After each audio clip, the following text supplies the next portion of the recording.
Good evening. Tonight we're going to talk about Western civilization. The term has come to us through the educational system of the United States, where since about the mid-1900s it has been a fixture of the standard undergraduate curriculum. Basically, the term covers European history, along with some added chapters on US history. It has been instrumental in shaping the idea that the US forms an integrated part of the Western world as its undisputed leader.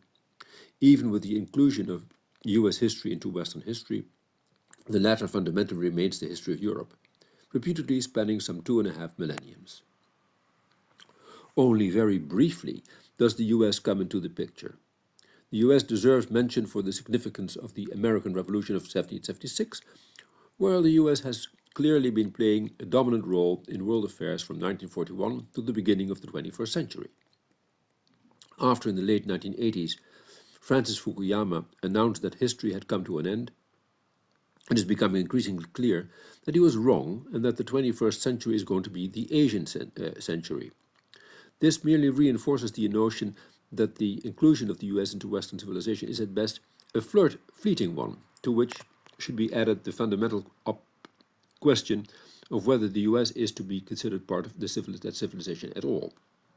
It can be convincingly argued that the United States is not a part of it, since unlike the rest of the world, it was not affected by the French Revolution of 1789 and the process of overall modernization of the Western world that resulted from it.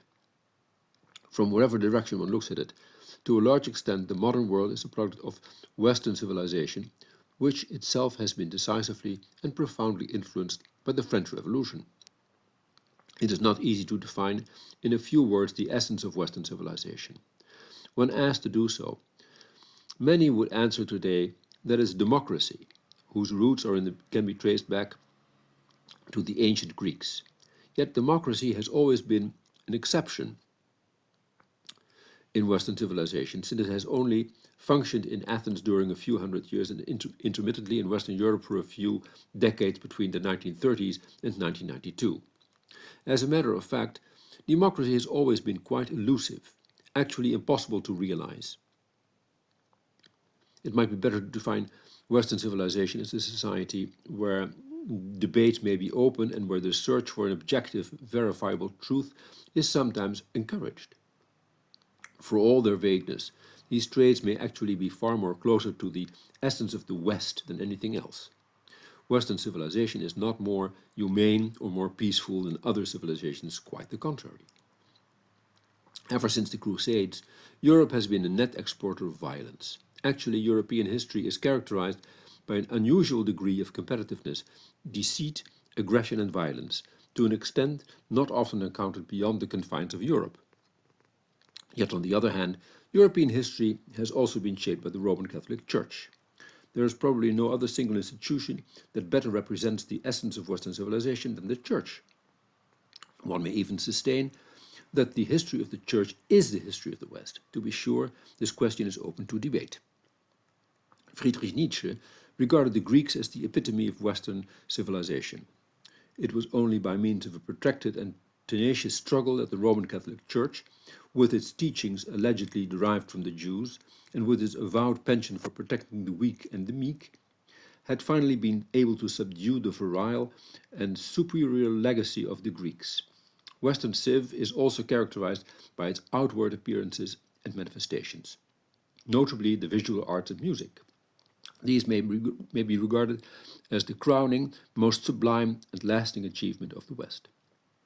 Both European music and the visual arts had their apogee in the period 1500-1900, when an unusually high number of exceptionally gifted artists carried the arts to levels of creativity and profoundness of expression never seen before or since. The age of artistic creativity coincides with the extraordinary political, social and economic development of Western Europe. It has come to an end in the first half of the 20th century, when Europe's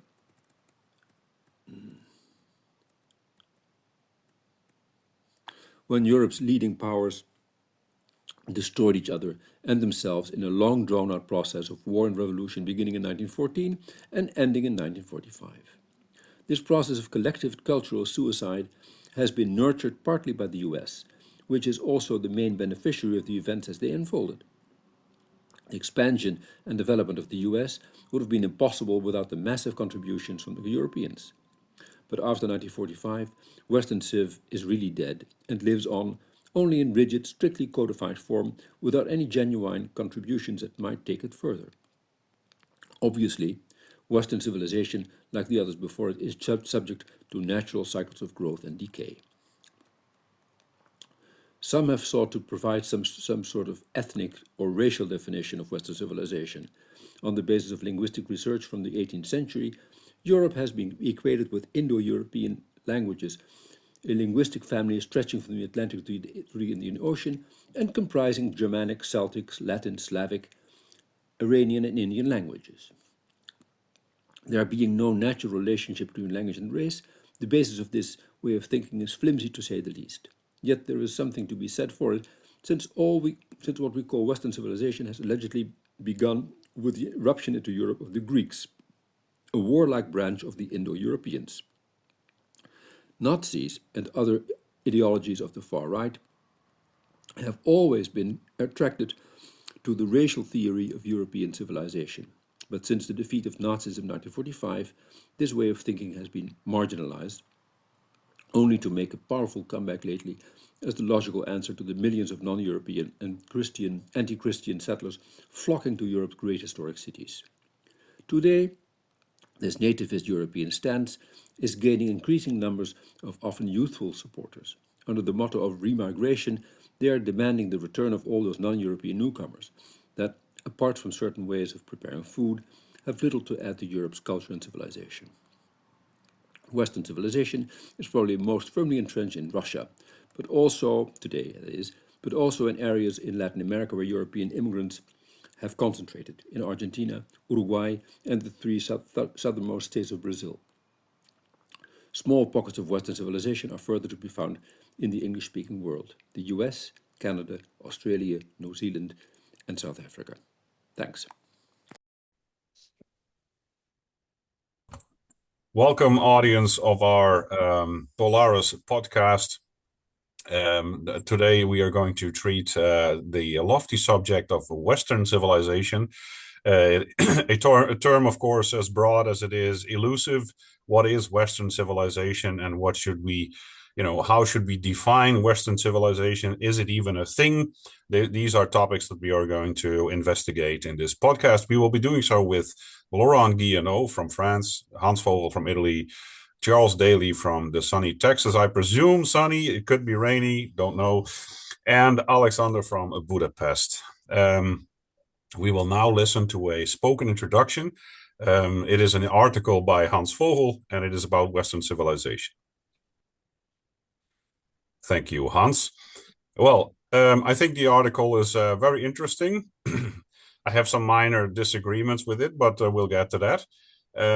So who of this fine gentleman would like to make his first comments? I would like personally to hear first from Charles as an American, and it makes some quite it makes some certain statements about Americans, and I was wondering, well, what is your view on this article? Well, Gandhi said that civilization is that mode of conduct that points out to man the path of duty. And I would say it's the duty of Westerners to pursue exploration. And it's also the passion of Westerners to pursue exploration. Now, in terms of whether the United States is part of Western civilization, I think it obviously is. It's just sort of at the very tail end of it. I don't know what specific points I take issue with in that article concerning that. It's pretty brief.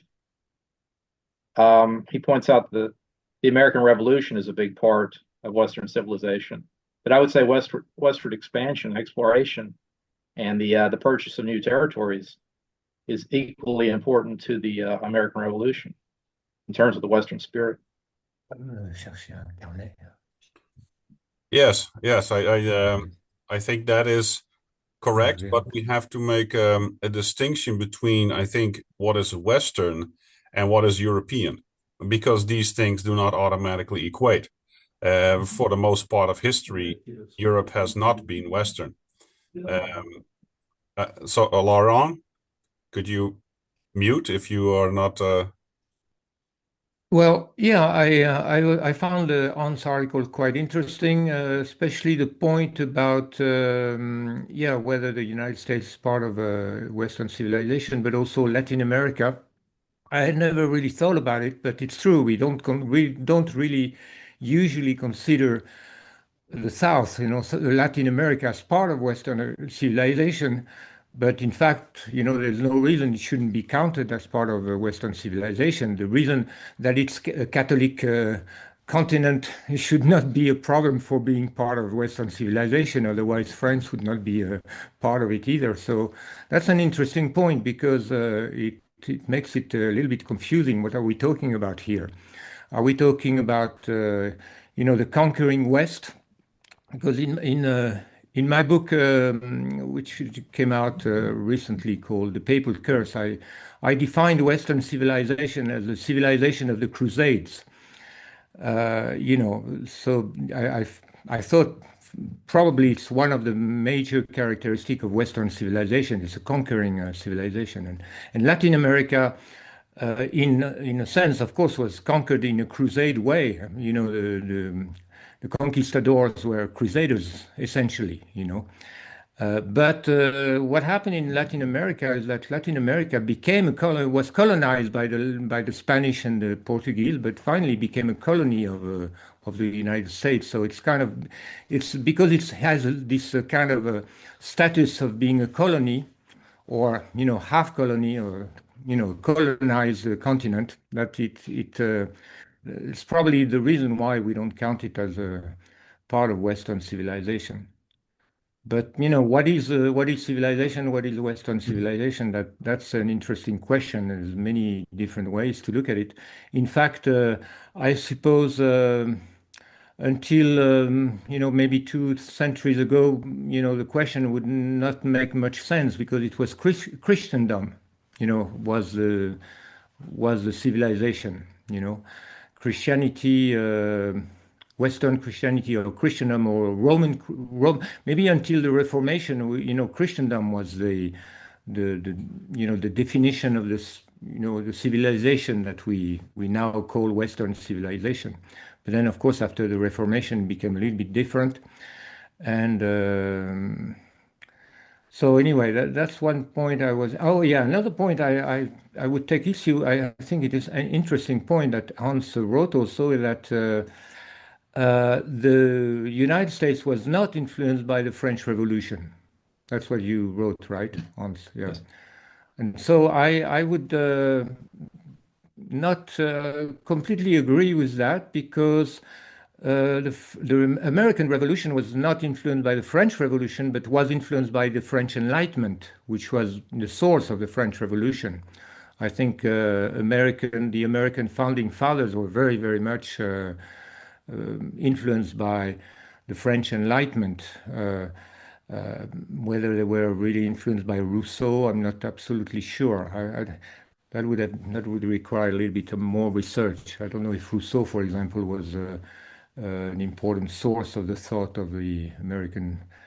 So, but definitely right. I mean, the French Enlightenment was definitely a key part of the mindset of the American founding fathers. So in fact, there are many different roots. Of course, Christianity is part of it. Protestant Christianity, part of American identity. The founding fathers were not especially Christian, as I understand, right? They were more Deist. on the more coming from the Enlightenment, right? I think. Yeah. Well, I think you're right to say that they were highly influenced by Enlightenment thinking. In fact, Thomas Jefferson was in France during the French Revolution. He saw the storming of the Bastille. He saw the guillotine actions. He saw what's it called, the assembly, basically the first assembly. And he actually was one of the advisors on drafting the Universal Rights of Man and the Citizen that was, written during the time of the French Revolution. So it is all very, very much intertwined. So to say that America was not influenced by the French Revolution, That is true because they, of course, did not have any nobility to overthrow. There was no nobility. So it was the Americans, the Americas, or the United States at least, were founded as a fundamentally, Enlightenment thinking state. It also reflects, of course, in the slogans. When you have life, liberty, and the pursuit of happiness, is very much the same, like equality, brotherhood, and forgot the third one. Liberty. Égalité, fraternité. Égalité, fraternité. Liberté. Yeah. Mm-hmm. So that for my 2 cents on that topic. Alexander, would you like to make your remarks, and then we'll give the floor to Hans to rebut? Yeah, good evening, all of you, and thanks to Hans for his quite original contribution. I would say there are some new and original thoughts in his article, which I found quite striking. And I think the narrative term, because that's what it is, Western civilization, is exactly what Hans pointed out to be. A construct, purposeful construct, a propaganda term as well. It reminds me a little bit of the same term that's used a lot in conjunction. Judeo-Christianity, also something that's completely made up.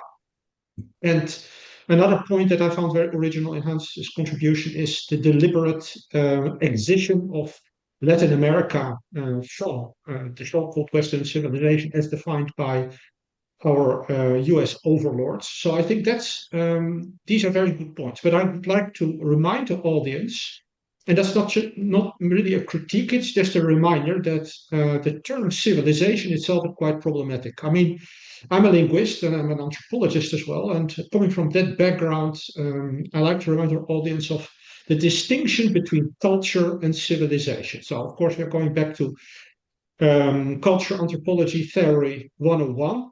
Tönnies, European sociologist, anthropologist, he said that you can actually say that culture is that what is produced by a Gemeinschaft.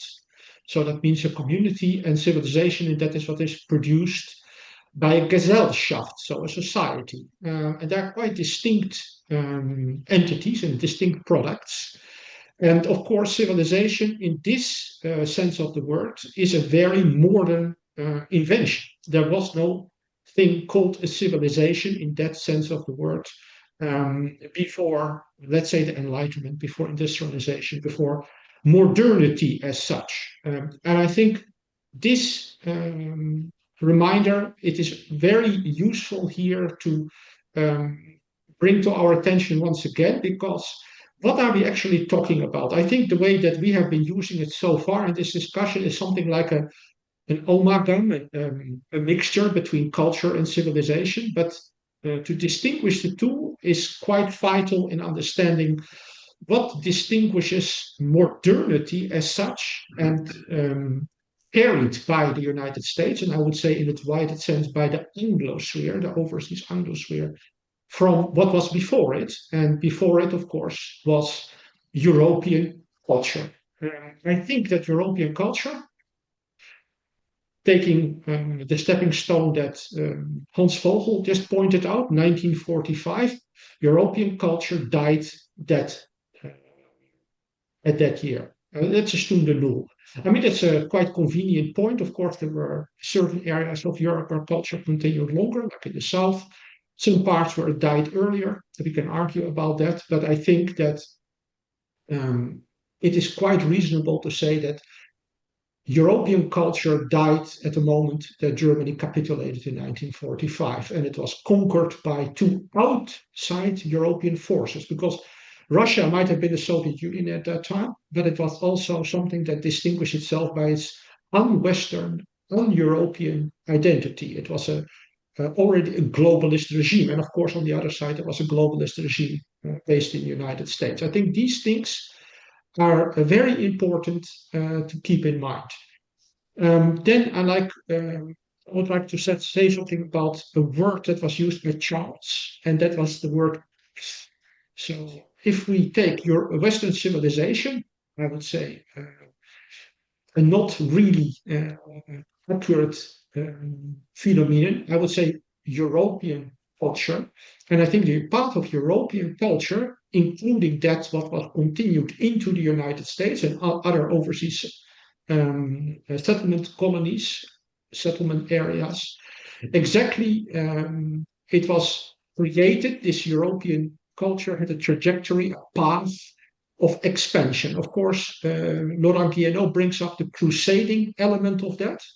And I think that is just one aspect of it. As our colleague here, Charles, said, it is part and parcel of a larger path, a more a path of spiritual orientation, we may say. Some people have called it Faustian, of expansion, of looking overseas, of looking into unknown lands, conquering them or exploring them or investigating them for spiritual purposes as well.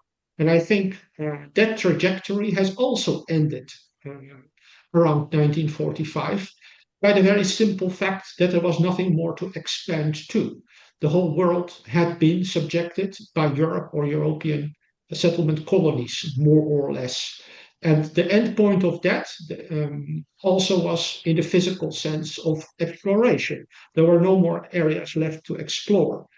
So finally, the absurdity of the exploration went into the so-called space program, right? That was the last so-called frontier. We can discuss more about this, but this is a point that I found very useful in what Charles just said. Thank you. Yes, thank you, Alexander. One thing I would like to say about the distinction between civilization and culture is that I think civilization actually is a product of Roman law, and especially after Justinian, and he wrote basically he formalized a lot of Roman law, and you had, of course, the body, the civitas, that was the body politic. It was the collection of people who had civil rights. And civilization is the process of bringing people under civil law, civil rights.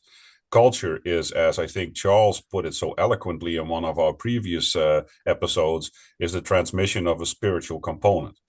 And Charles, Francis Yockey has some very interesting things to say about this, that civilization always comes after culture, and it is the end stage of culture. And culture dies when civilization arises. It is because it is the formalization and the making too rigid of something that is very organic, and that ultimately is the death of that. So who Hans, said this? yes. Sorry. Who said that? Who made that remark about civilization being the end of Yockey, when Francis Yeah, Yockey. Francis Parker Yockey is that. okay, In his book. Spengler made the same point, didn't Yeah, he? No, yeah, okay. yes, absolutely. It seems So, to me that what we call today what most people understand as civilization, is basically what Spengler or understood as culture. So there's been a shift in the meaning of civilization, it seems to me, because when people think about where our civilization is going, they're thinking mostly about culture. They're not thinking about law or the judicial aspect or the. Isn't that true? Yeah. yeah, So, well, there isn't a whole lot of thinking going on anyway. So yeah. the great masses of people are unaware of such distinctions. They use all Yeah. kinds of words interchangeably. But Yeah. Hans, I would Hans, go ahead. yeah, Charles. I would say that, well, first of all, if we go back to Hegel, that we have these different types within what is called Western civilization. So we have the classical versus the Faustian. So we can't combine those together from his way of looking at things. There's a different spirit that animates the Greeks and perhaps the Romans that animates the Germanic peoples of the West. And from his perspective, you could also make the argument that Latin America is not part of Western civilization because the Southern European spirit is not equivalent to the Northern European spirit. And so the Faustian civilization culminates in the actualization of the Germanic spirit, not the Spanish or the Italian or something like that spirit. So that's where he Or would the make the French. distinction there, and not include, well, the French. That's kind of on the edge because Charlemagne, his sons conquered or oversaw the territory, which included both Gaul and Germania. So it's kind of a mixed, not distinct area at that time, around 800 AD between Germany and France. So it depends on how far back you go in making that distinction. But that area was distinct from, I guess, the more civilized parts of the Roman Empire. But let's see what I was going to say about that. I forgot my train of thought when you said that. Well, it's all right. I would like to hear what Hans has to say now that you have heard our first comments. Yes, thank you very much for your comments. And I need, of course, it's a short piece that I wrote just as an incitement for more discussion, basically, and to lay out some basic points. I think it should be added that Europe, since it is as rightly put by Charles, is conquest is an element of European culture, and it is an element of Germanic culture, but also Southern European culture. Italy would be independent, sort of unthinkable without conquest, and the maritime empires of Venice and Genoa and other Italian cities have also used conquest to expand their dominance of trade in the Mediterranean.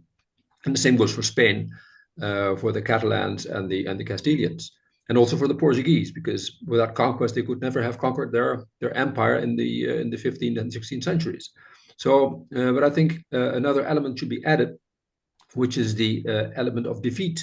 Because if the Crusades are essential for European history, which they are, defeat is also a part of European history. Defeat and the consciousness that you can conquer another piece of land, another people, but you can also be conquered yourself, and the roles can be reversed. And this realization, I think, completes the spirit of conquest. You cannot have a true spirit of conquest if you don't realize that you can be conquered yourself by somebody else. So this is evident in all European people, because all European peoples and countries have been victims of conquest in the past by neighbors or other countries.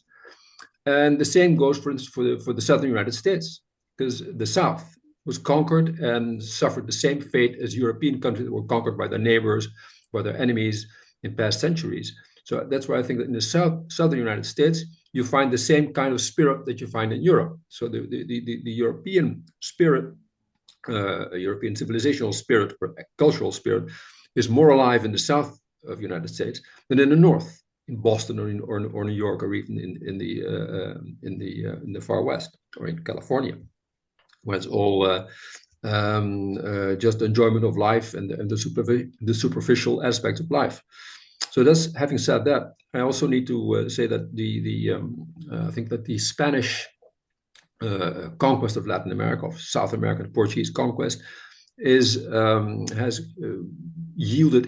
produced a civilization that has all these aspects of conquest, because the conquest after the Spanish retreated and after Latin American countries became independent, the interior conquest went on. And there's somebody who said that the only real nation state in the Americas is Chile, because in Chile they've had a frontier, an active frontier, ever since the 1650s, or the 1560s, and they have always been a shifting frontier. It had more so been sort of influenced by its frontier than the United States. But few people know this, that Chile has had a liquid, sort of a moving frontier for hundreds and hundreds of years, which formed the Chilean people and made it a unique nation state in Latin America. So there are aspects of that people who have not a detailed knowledge of certain things and developments in Latin America tend to forget or do not notice. Well, I would like to leave it at that, because there are more details that I can enter on. Thank you very much. Thank you, Hans. Can I respond briefly to that? Yes, of course, Charles. I think that was Laurent who mentioned conquest as a distinguishing trait of Western civilization, not I. I said the exploration, the exploratory Okay. spirit is, no, I mean, all civilizations throughout time have conquered some other group or other civilization. Okay. Sorry. Another point I wanted to make on Hegel, this is what I was thinking about earlier, was that I would say to the extent that we classify America as non-Western, I think that's looking at the government of America or the United States. Mm-hmm. And to the extent that it's become more and more bureaucratic, as with European nations, Hegel would probably say that those are not typical of the Faustian spirit, and they're more typical of the Eastern or Asian spirit, the despotic spirit that he talks about in philosophy of history. Okay. True. Yeah. Very Well, true. the history of America is, of course, strange because many Europeans do not know this, but they think that when Europeans went there, they created colonies in what is now the United States of America. But that is in fact incorrect. They were called plantations. They were corporate ownership. There were pieces of land that were owned by corporations that did cotton and sugar cane and all kinds of things. And so what is now the United States, these states were virtually all basically corporations that were called plantations by law. And so the very root of the existence of the United States was, I guess, sort of commercial in nature. But it is this weird blend between what Charles says. It was Faustian, it was sailing across the oceans, it was discovering new lands, and it was developing them for your own benefit. But it was also immediately from the start integrated with finance, with shareholder structures, with international capital, and I think that is why to a certain extent America has this a bit of an ambivalent, let's say, or perhaps even a little bit of a schizophrenic personality between clearly Faustian, the entire frontier and the entire stories about cowboys heading west is, of course, very Faustian. But you're talking about the English, specifically in the Dutch.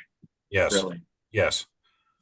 And I would say also that the religious pilgrims who came to America didn't have that in mind for the most part, and theirs was more freedom of thought.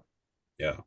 Well, a very interesting thing that I just read recently, and many people from the West, so let's say Ireland and Germany and Sweden, Scandinavia, many of these countries were under the rule of nobility, and hunting was not allowed. So many of these people had a diet merely existing of potatoes and beans, and no animal products whatsoever. Hunting was strictly illegal. So many actually moved to America because the freedom to hunt was there, and there was abundant game. And this, to me, is also profoundly Faustian, if you get what I mean. I agree. So Alexander, would you like to make some comments? I think the distinction between the Northern Europeans and the Southern Europeans and their way of approaching imperialism, colonialism, quite striking. Nevertheless, I think there is a common trait. There used to be in the Middle Ages something like akin to a taboo on overseas exploration. So there was a ne plus ultra, right? There is a place beyond which we are not going. And on maps, for example, you can still find the expression finite. Yeah, there's even an area of Spain still called that way. The end of the land. This is the place that is the maximum expansion. Beyond that is a sea. And what is beyond that sea, the world ocean in ancient geography, is set aside. Is set aside by God. That they are parts that are outside of what Mackinder called the world island. So the old world, that's Africa, Asia, and Europe. And beyond that is the world sea, and across the world sea, there are islands. So compared to the total mass of the old world, the new world, and Australia are just minor islands. And Mackinder recognized it and called them the outer islands. So I think till about the 15th century, there was something like a taboo. It was not like people didn't know that there wasn't anything beyond, or they couldn't go there. It was a world to its own, and like somewhere in the time of the great explorations, this taboo was broken. You can see that in the Spanish slogan, plus ultra. So not ne plus ultra, plus ultra. We are going further. We are going outre-mer. We are going over the seas. And in ancient, in the traditionalist sense, the traditional perception of geography, I would call that sacred geography. What was beyond the ocean was a hallowed land. It's called the Elysian Isles in European tradition. And these isles were the place where people were innocent, where paradise was still preserved. You can still find the reminders of that perception in modern art. So, for example, cinematography, you can find a movie called The Conquest of Paradise, Conquest of America. And or another movie called The Mission to the innocent people that are living across the seas. So the New World was, in this sense, a paradise garden, which of course was also something that people noted. The first explorers that went there noted the beauty of the land, the naturalness of the people, the beauty of the people themselves. Of course, that doesn't mean that everything was perfect there, but compared to European conditions and in European perception, there was something almost holy about that area. And I think that what Charles said, the path of the Europeans of exploration was not just aimed originally at conquest and at merchandise and at profit or subjection of native peoples. I think there was a truly idealistic part of it, and that was a missionary spirit as well as a freedom-loving spirit. So Charles brought up how the original settlers came there to express themselves religiously, to be religiously free.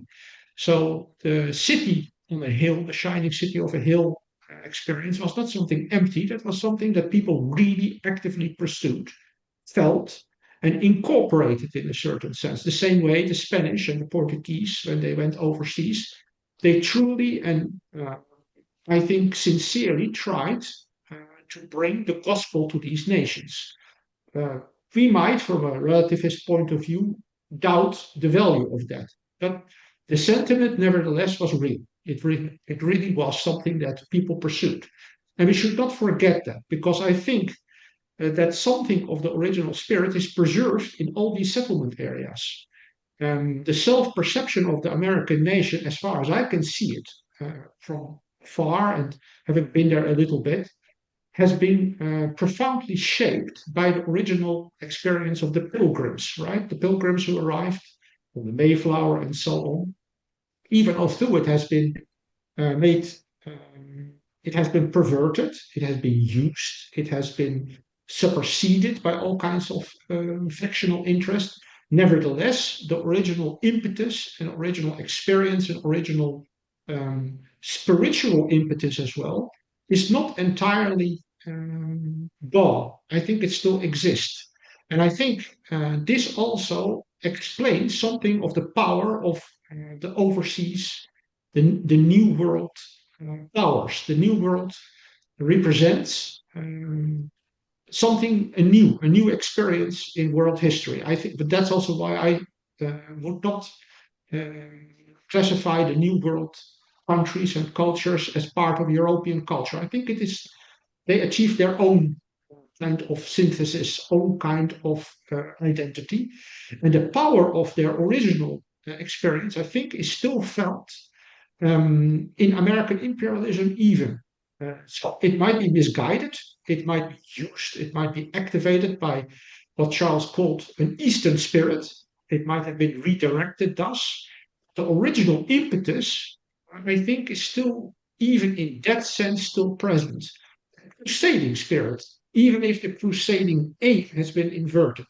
And I think the psychological and historical and mythological direction of a nation is in this sense maybe used. The American power is being used, and I think the original propelling force should not be underestimated. That's what I wanted to add. Thank you. Hans, you would like to comment? Yeah, because it struck me as I was listening to Alexander. Thank you for your comments. That the fact that so many Latin Americans, people from Latin America, have been migrating to the United States for a long time, sort of structurally since the 1960s. First as guest workers in the California fruit business and agricultural business, and then later on more and more. And now there's, I think, 50 or 60 million people of Latin American descent or qualified Latin American in the United States. The fact that so many people from Latin America are coming to the United States, I think, is proof of what you're saying, that they want to be part of that spirit, of that conquering nation. That's sort of this new country that's being new civilization, or new civilization that's being born, that's being given meaning and given sort of its proportions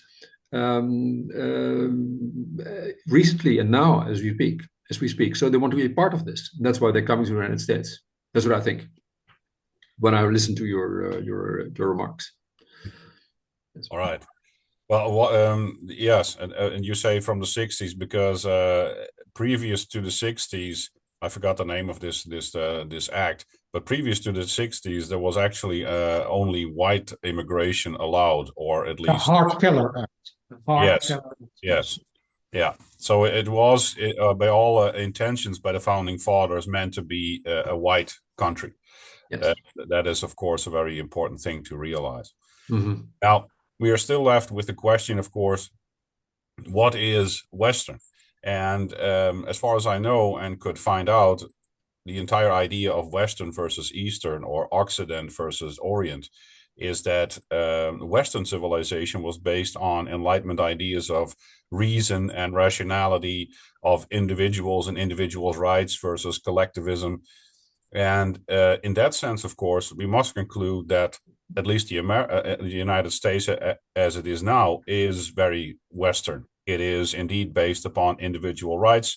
It was heavily influenced by John Locke, the philosophy of John Locke.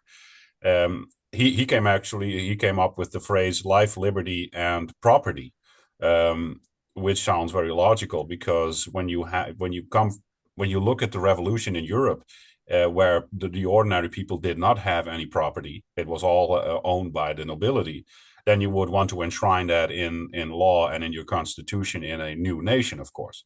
But they turned it into the pursuit of happiness. And I think that is perhaps one of the main hallmarks of Western thinking, is that everything is about happiness, that you have to acquire happiness. While I would say traditional European culture and European thinking is about duty and about honor and about about where you come from and your background, and that is Tradition. Yes, tradition. It basically, in one word, tradition. Yes. So I was wondering if Charles would like to say something about that. Are you claiming that today's Europeans think about tradition a lot? No. Okay. Let's say tradition. Sure. Let's say traditional Europeans. No, Yeah. no. Look, let's say For the boomers. Western as an idea has, sorry to say, infected the United States and Europe, and perhaps large parts of the world. I dislike Westernness thoroughly. Well, I think that anti-colonialism is a disease that the Europeans are afflicted with now, and it's sort of the antidote, probably imposed to try to quench the spirit of exploration. Because I think a lot of people really can't discern a difference between exploration and colonizing anymore, and so they're both bad. And so now that's why we have. It's one of the reasons we have all this focus on all these just being happy, or holistic medicine, and all these things about a great community that's a cohesive community, and all these sort of pulling back from going to the edge. Like Spengler talked about, going to the infinite, or looking for the indefinite, which was the original animating Faustian spirit, I would say. Yes. Let me read a little quote. This is from Ricardo Duchesne. Someone mentioned him the other Yeah, day, I did. and I have a couple of his books, and these are pretty brief, but this is important. He talks about Max Weber, in contrast to Spengler, and this is in Faustian Man in a Multicultural Age. In contrast to Weber, for whom the West exhibited an unrivaled aptitude for rationalization, Spengler saw in this Faustian soul a primeval, irrational will to power.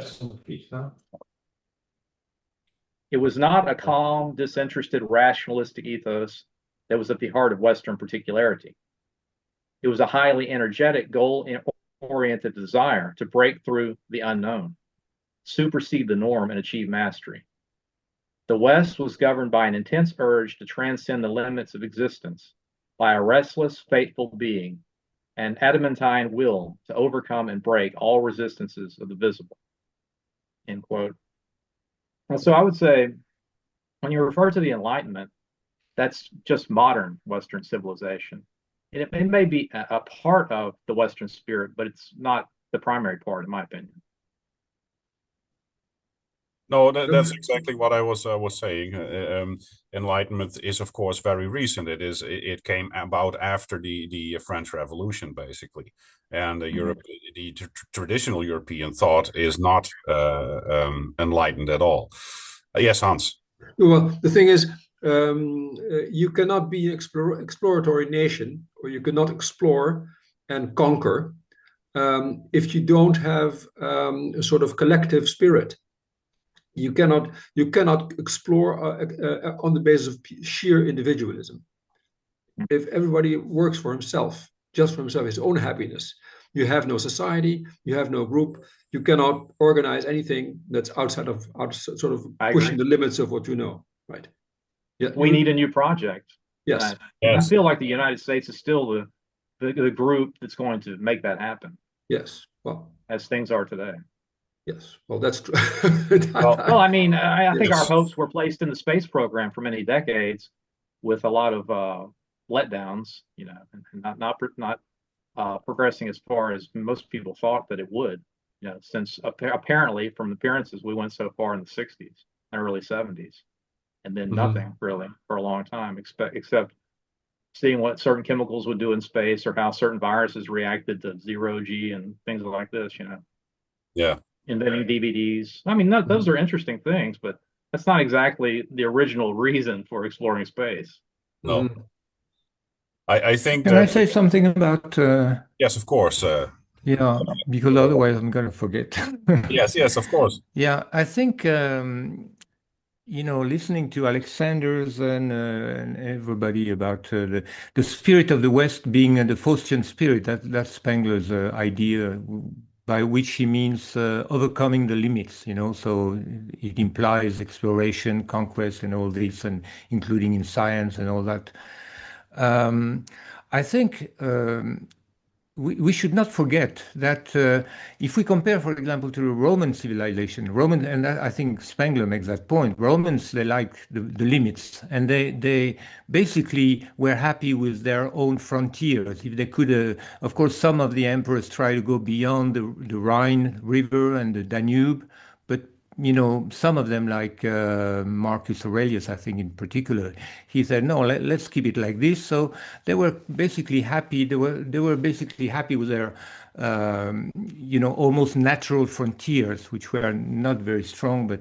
And China also, as a civilization, you know, once they expanded to a certain dimension, they're pretty happy with it. What happened in the West is that Christianity, the difference is that I think one important aspect of the spirit of the West is, of course, Christianity. Christianity is a conquering religion because Christianity considers every other religion as satanic. You know, so they have to save all humankind from the devil, because all humankind are worshiping devils. So there is in Christianity, you know, I think that's one of the major incentive to originally to conquer. And we conquered in the name of Christianity. We colonized in the name of Christianity. That was one aspect I think we should not forget. because Western civilization anyway was Christendom. Christianity was very, very, very in the Middle Age, very strong. Had a huge influence on every layers, every social layers. And then there is another aspect which I have a theory in my book that also, in fact, one very important characteristic of Western civilization is that we do have, or European civilization, let's say, before conquest of the New World, let's say, is that we do have somehow a civilization, but we don't have an empire. And there is a relationship. Of course, an empire and civilization are different things, but in most of the world, it goes together. In China, you have a civilization and an empire. In Rome, of course, you had a Roman civilization, which was basically Hellenistic civilization, or a new sort of Hellenistic civilization, and it covered the Hellenistic world. So, it went together. And I suppose in Latin America, before the European conquest, it was pretty much the same. And I think it's the same everywhere. You don't have a civilization unless you have an empire.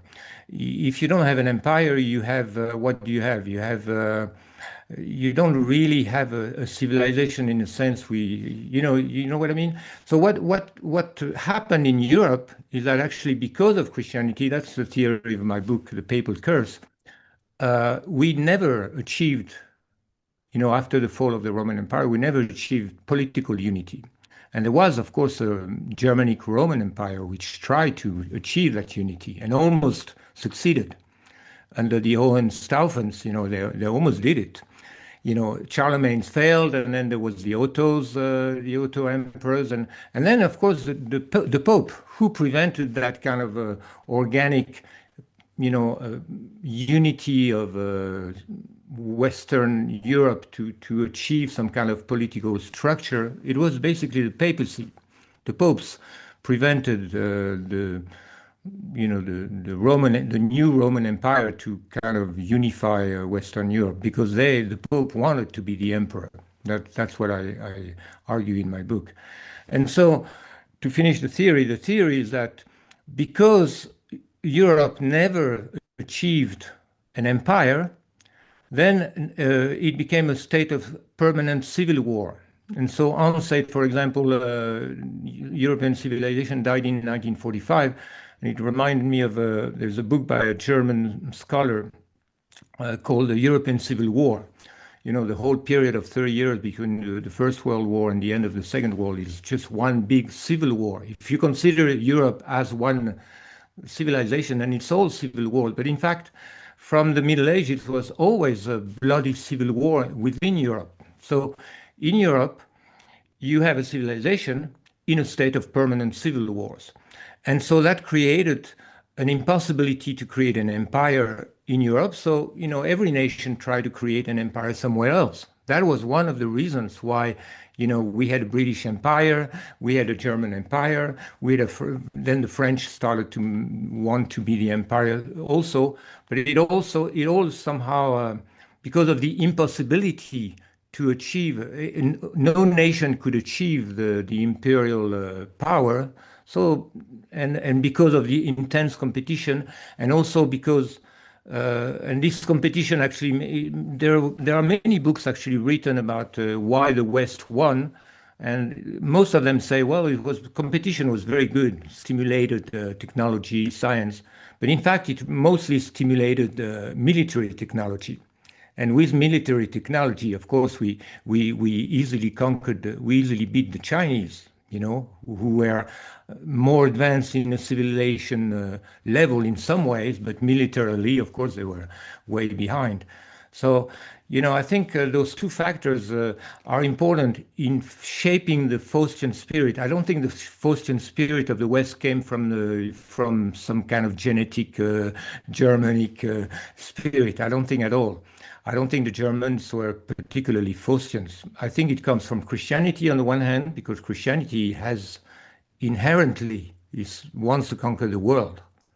Because to conquer the world means to save the world. You have to save humankind, and so And the second thing is also because of this permanent civil war in Europe, created a competition, and this competition itself created a will to in some way to create an empire somewhere else because they could not create their own empire in Europe. I think there's those two. I think there are many different factors, but we should find a. We should try to. We should not think that this Faustian spirit. Where does it come from? It's not genetic. It comes from the history. So these things I just want to say. I'll stop here. Thanks. Hans, you would like to react? Well, as I was listening to Laurent about military technology and it being a sort of war being an instigator or incitement for innovation. A name came to mind of a book by John U. Neff, NEF, called War and Human Progress, which is a book that few people read and know, but I can highly recommend it to Hugo if you don't know it yet, and to the people who listen to this podcast. So John U. Neff, War and Human Progress, which says that military innovations have been the motor of European expansion and of European. It is true. Yeah, definitely. Sort of. Okay. That's All why. right. Yeah, many authors make that point actually. Yes. Mm-hmm. Yeah. So to move on a little bit, there's another claim the article by Hans makes, and that is that with the decline of, let's say, the idea of the West, that we are moving into an Asian era. And I was wondering if one of you would like to comment on that. That's what Professor Romein said, the Dutch historian. Okay. So it's not Yes, necessarily your claim. No, it's Romein, Jan Romein, the All Dutch right. historian, communist historian, who said that the 21st century was going to be the Asian century, he said, yes. Oh, yeah, but that's something that's different from saying that the West is becoming more Asian, right? That's the opposite, in fact.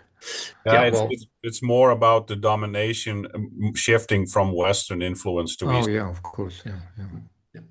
Is this argument based in part on demographic changes? Like the number of Asians compared to the number of other? No, because I had a point to be exactly what you mentioned now. I had a point to make about, because China always claims that it has 1.5 or 1.7 billion people, which is a highly questionable number. In 1956, they had 500 million people in China. And from 1976 to 2015, they had a one-child policy, which makes it statistically impossible to reach 1.5 billion people in that time span.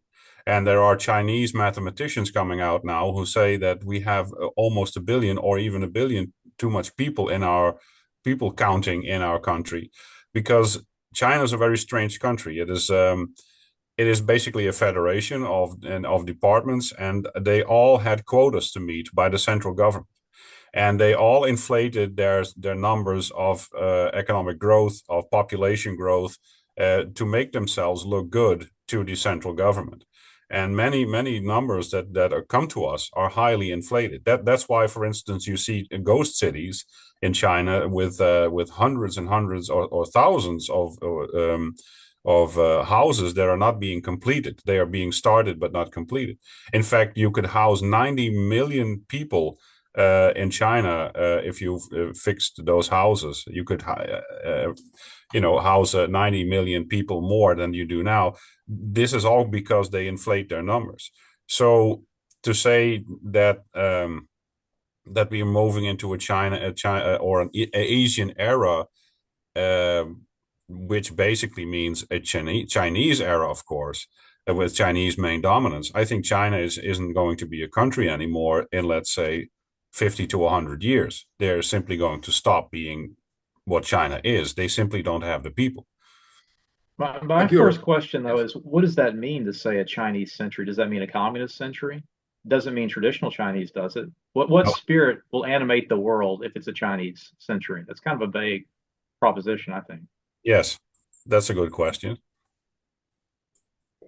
Although I would like to bring up something. Yes, Alexander. So we have here a big question as to the nature of Western civilization. And I think it is important to bring a large perspective here that can explain this nature. A larger framework for interpreting it is offered by traditionalism. So René Guénon, he proposed that Western civilization should be looked at through the traditionalist cosmological perspective. So what position does Western civilization, as we call it now here in this discussion, take in the larger cosmological cycle that traditionalists see applying to the whole world? The larger cosmological cycle, of course, has many expressions. The most simple one would be the Greek classical cycle of that you can also find in the Bible, by the way, the Golden Age, the Silver Age, the Bronze Age, and the Iron Age, and ending in the last phase of the iron and mud mixture. So, according to traditionalists, the cosmological cycle of present humanity is in its last cycle. So that's the Kali Yuga, of course, in Indian Vedic thinking, and that would be the Iron Age, the last age. So Western civilization flourishes in that particular age. Western hegemony has been achieved in that age. And according to Guénon, this is a symptom. It shows that certain cosmological processes, including materialization, despiritualization, also the shrinking of human ability of comprehension, the ability to think, the ability to know, that all these things coincide with the rise of Western civilization, in his view, is not a coincidence. And he makes a prediction. One of his predictions is that Western civilization is reaching the deepest point in the cosmological cycle, the first, which is also not a coincidence, because from a sacred geographical point of view, the West is literally the last part of the Earth, right? It's the West. In German, you say Abendland. That means the place where the sun sinks into the sea, which is the West. And the similar opposite on the world island is Japan, the land of the rising sun, the morning. So the Western civilization is the last one to rise, and it is also an expression of cosmological decay. So in that sense, the fall of the West would herald the end of the cycle. There would be no ancient century. There would be a resumption of the cycle, namely a rewind to the Golden Age. So the deeper the fall of the West, the closer we are to the close of the cycle. And in this sense, the rise of the sun, of course, can be put into Asia, because that's literally where the sun rises. But that does not have to translate into a geopolitical constellation or into a